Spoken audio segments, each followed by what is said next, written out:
Hi everyone, it's been a while. Welcome back to the channel. It's your boy HighFlyingRob. And I think it's time we resurrect this channel.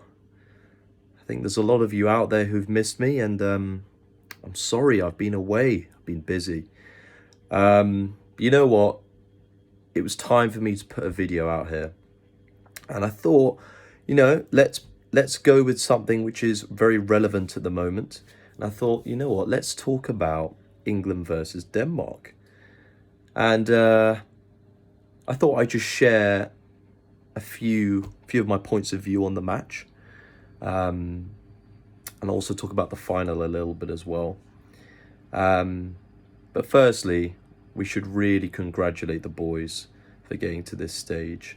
Not conceding a single goal up to the semi-final is very, very impressive, and it fills us all with a huge amount of confidence. And that's very obvious with all the huge hype around this England squad at the moment, which I do think is actually something to worry about, but I'll get into that later. But if we just talk about the England versus Denmark game, and from what I've read, it looks like Saka is going to start on the right wing instead of Sancho. And to be honest, personally, I am a Man United fan, so I probably would have chosen Sancho, but there may be an injury, or maybe Gareth knows something that we don't. But to be honest, Saka deserves this opportunity. Every game he's played, he's put in a top performance. And what I really love about Saka is his pace and energy, and the way he can turn on a ball and run up the pitch. I really think that's something that this England side needs. Because personally, I believe that without that injection of pace and that real acceleration, the England side does suffer. So if I had to give you my starting lineup, I'd actually probably keep it the same as the Ukraine game. And I actually really liked having Mount in that cam position. I think you could argue that Grealish could play that position, and I think it's been a tough tournament for Grealish because when he has played, he's been terrific, but he hasn't really started, and that probably does play on his mind a bit. However, I think the culture which Gareth's built means that everyone's just playing for the team, and so he probably won't be so bothered. But to be honest, for me, I would keep it the same. Obviously, we're going to have Saka on the right instead of Sancho. I really like the midfield partnership of Declan Rice and Calvin Phillips. It's been absolutely terrific. I've been a huge advocate for Calvin Phillips from the very start. I think he's been tremendous for Leeds in that central defensive midfield position, and he certainly deserves his spot in the side. Those of you who are saying that Henderson should play instead of Phillips for the final, I think is absolutely crazy. Firstly, Henderson, I don't believe he adds much to this team apart from experience in big games. I think we already have that in the side with the likes of Maguire, John Stones, Carl Walker, all have played big games. So I really think it would be very unfair to leave Calvin Phillips out just because Henderson is this big game player. But I don't think he's shown enough, certainly on the fitness side of things, to warrant a place in the starting 11.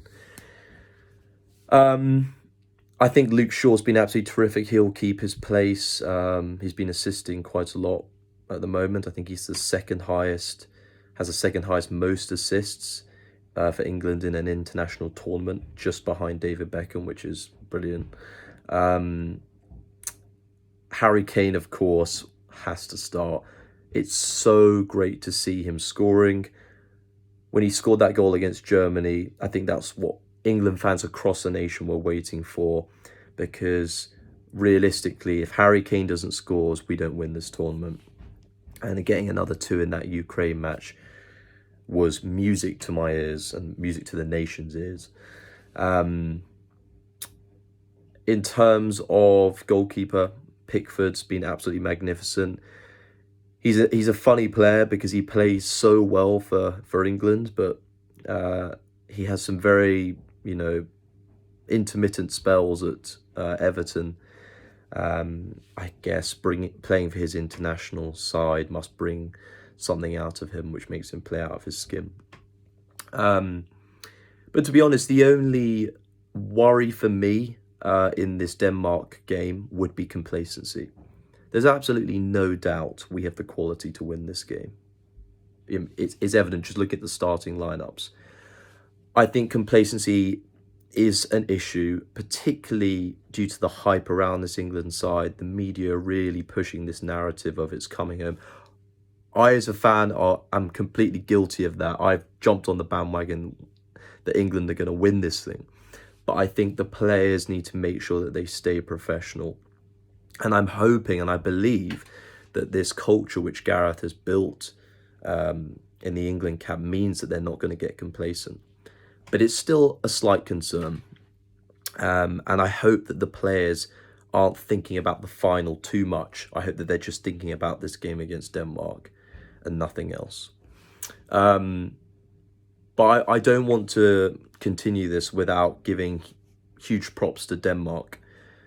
As we all know, and if you're not aware, Christian Eriksen, one of Denmark's star players, had a cardiac arrest in the first game. And I suppose after that, you would essentially write Denmark off, and you'd expect it to be a real struggle for them to reach the latter stages of the tournament. But you know what? They've done tremendously well, and I think a lot of the players, I think what England have to fear more than any player in that side is the spirit of the team. It's evident that they're playing out their skins probably for Chris. And I can't remember which game it was, but I noticed it particularly. They were all you could tell that every single player on that pitch was giving it 100%. And I think that's what we have to expect against Denmark. They probably know themselves that the quality of the England side is much better, but they will be playing out their skins and they will be giving absolutely everything for their country. So I do think we're going to win this game. My score prediction would be, I'm going to say 3-0. 2 or 3-0. I'll stick with 3-0. I'm an optimist, so I'm going to stick with 3-0. So yeah, I think we'll win, but we just need to be careful. Now, let's talk about the Italians. I have to say I'm worried about the Italians. They have been tremendous this tournament. I guess they came into the tournament and no one really knew what to expect. Essentially, they had nothing to lose, but I remember that first game in the group stage when they won 3-0, and I remember thinking, out of all the games that I'd seen on that first match day, Italy stood out. And for me, what I was most surprised about was the energy in the Italian side. There's just the press. It was really in sync. The chemistry between the players was evident. The passing was quick. The one-on-one play was fantastic, particularly with that front three, Insigne and Immobile, one-on-one against the defence. Really, really exciting football. And it's not what we've seen with an Italian side in the past few years. They've been quite slow and lethargic. But there's some fluidity and speed and imagination and pace about this Italian side, and the way they all play with each other with such passion. I mean, you can see it from the national anthem alone. And I think Mancini's done an absolutely terrific job building this culture of energy and passion. And I heard that Mancini's given opportunities to so many different players throughout all the qualifying stages. And I think he's built a side where everyone is playing for each other and the team. And it's not just the team spirit we need to worry about. They have some real quality. I'd say particularly in the front three, I think Immobile and Insigne we need to worry about, and Chiesa as well, coming into the side in the group stage, scoring a worldie the other day. So I think that we need to worry about them and take them very seriously. And of course, you can't forget about Bonucci and Chiellini, Italian warriors. Chiellini's what, 30, late 30s now, and he's still going. Fantastic captain. And they're always going to be solid. However, although they are traditionally brilliant defenders, you cannot forget about their age. And I think that England could exploit the lack of pace in that Italian defence. And this is why I very much maintain the belief that for the final against the Italians, we must keep that pacey front three. And I think for me, that's why if we're going to play Grealish in the final, it needs to be in a cam role. Because I think Grealish's best quality is drawing players out of position and leaving space for your faster players, your Sanchos, your Sakas to run in behind. Because I believe that if you play him on the wing, which he does do for Aston Villa, I still don't think that's his best position, because I think he lacks that pace, particularly on the counter-attack. And also, I think that when Grealish plays on the wing, it tends to cause Harry Kane to drop into a sort of false nine position, which I don't believe works for England. So yeah, I think it's going to be a fantastic match, the final. I think with regards to the way England play, I think in the past I would have been worried about the fear factor. And I think that's something which Gareth has really changed. When I look at this England squad in and around the training ground, all the little clips, there doesn't seem to be any fear within the side. I think in the Croatia game in 2018, I think the England squad essentially bottled it, and we got nervous and we started worrying about, oh my gosh, imagine if we go out. I don't think that cultural belief exists in any of the players anymore.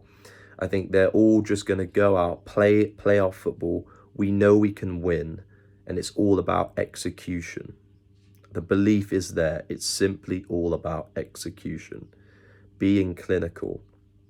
And luckily, being clinical shouldn't be too difficult when you've got Harry Kane scoring for fun. So yeah, I'm very excited. I'll be watching the match later today. But boys and girls, I'm happy to put this video out. It feels good. I feel like the channel's been a little bit dead. Of course, it's been very dead. I'll be honest, I want you guys to not only like and subscribe, but I want you to write down in the comments what you think. Because at the moment, this channel doesn't really have an identity. And maybe it won't have a specific identity, but I want you guys to tell me what you've loved the most. Is it the travel stuff? Is it the reaction videos? Is it the spur of the moment videos like this where I give you my predictions on football matches? What is it that you guys like? Because I do want to resurrect this channel, and I have got some things planned in a few weeks' time, which will be coming out on the channel. I'm going to try and make it a really great video, because obviously I'm just sitting here with my iPhone. But good stuff is in the works. I've actually got a idea for a podcast with one of my very good friends. I give him a shout out, Peter Ball. He's actually doing music at the moment, so I will. It's called Scintilla. So I give him a shout out. Check it out on Spotify, YouTube. He's released quite a few tracks with a guy called Harry Baker. and yeah, given the love and support for sure. And we might be bringing out a podcast soon, but that is pending at the moment. But yeah, and also I need to shout out my monotone guys. Listen, I've told you we're starting a movement. I said it in my last video. Now, the movement is slow at the moment, but trust me, it's coming. Monotone guys, we are going to start a movement. Don't worry, okay? But thank you guys. Like, subscribe, and comment, of course. It's been your boy, HighFlyingRob. It's been a pleasure as usual. But most importantly, it's coming home!